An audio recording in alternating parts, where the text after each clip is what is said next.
Oh, hello! It's me, Mario, and I want to thank you for choosing Mario Teaches Typing.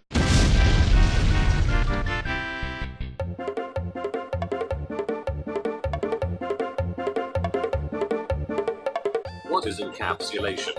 Encapsulation is one of the fundamental aspects of object-oriented programming. Encapsulation is essentially the hiding of the internal details of a software component. For data to be encapsulated, its scope should be confined to the object which stores it. There are two main ideas to encapsulation. 1. A language mechanism for restricting direct access to some of the object's components. 2.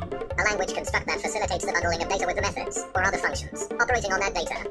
For a more simple representation of encapsulation, have a look at this picture of a pill. This pill shows the idea of encapsulation, in that the variables, or attributes, and methods, or behaviors, are encapsulated inside a class. But Mr. Generic Narrator, I hear you ask. why would I do something so complicated in that fashion computer language script?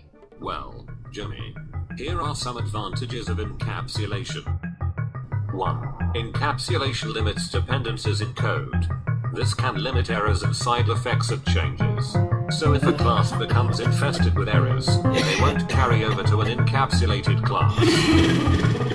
2. You don't have to look at all this fancy schmancy complex code. It's all conveniently hidden from you. So here we have some code that uses encapsulation. So at the top you'll see that there are some variables called name, ID num, and age. Two of them are strings and one is an integer. All the variables are set to private, whereas the class is public, so the class can be accessed by anyone in the program, but the variables themselves can only be accessed through the class. They can't be seen outside of the class. We also have some methods called getters down here. These get methods, all they do essentially is just return at the value of a variable. So for example, get age, all that does is tell the program to return whatever age is. And then we also have some methods down here called setters, and all they do is when a value is passed in through these brackets here, they just set one of the variables determined up there to the value that was just inputted. And here we have some code that will run as a test that just demonstrates how it works.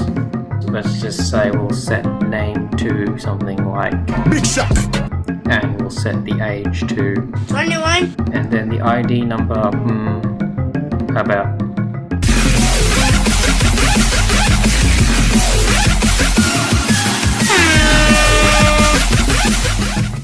and let's see what happens. Oh, and make sure you include semicolons and curly brackets, or Mission failed. We'll get them next time.